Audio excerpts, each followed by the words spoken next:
साथी हाँ वो तकरीबन सभी इश्यूज़ ते ॻाल्हाए विया आहिनि ऐं सिर्फ़ु 2 या 3 पॉइंट्स ॻाल्हाइणु चाहींदसि। उहे इहे त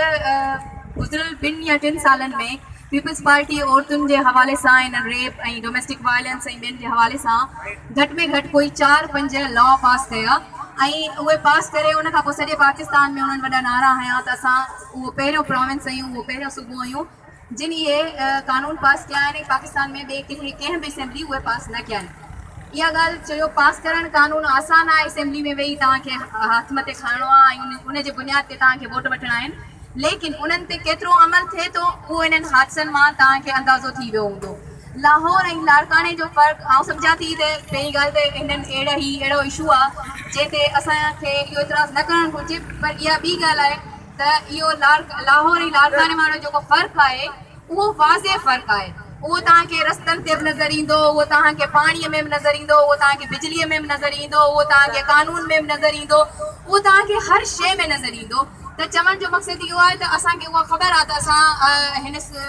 हिन जेका पाकिस्तान हिन जेका वहदत जेका फेडरल आहे इन में असां का अहमियत नथा रखूं, छो जो अगरि असीं का अहमियत रखूं हा त हिते असां सां गॾु सोरठ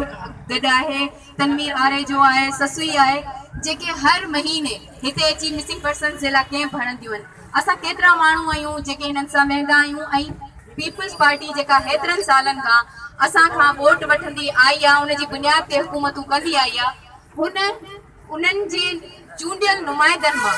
हींअर ताईं केतिरा MP केतिरा MNA केतिरा मिनिस्टर्स आया आहिनि ऐं अची हिननि छोकिरियुनि सां मिलिया आहिनि। हिननि खां पुछो अथनि त तव्हांजी फैमिलीज़ जो तव्हांजे घरनि मां जेके माण्हू खंभिजी विया आहिनि उन्हनि जो कहिड़ो ॾोहो हो, उन्हनि जो को ॾोहो हो त उन्हनि खे जेको आहे सो आणियो अदालतुनि में ॾियोनि सज़ा, लेकिन इहो कहिड़ो तरीक़ो आहे? रोज़ असांजा दानिश्वर असांजा अदीब असांजा मतिलबु मूंखे सम्झ नथो अचे त हिन स्टेट खे असां मां कहिड़ो ख़तरो आहे।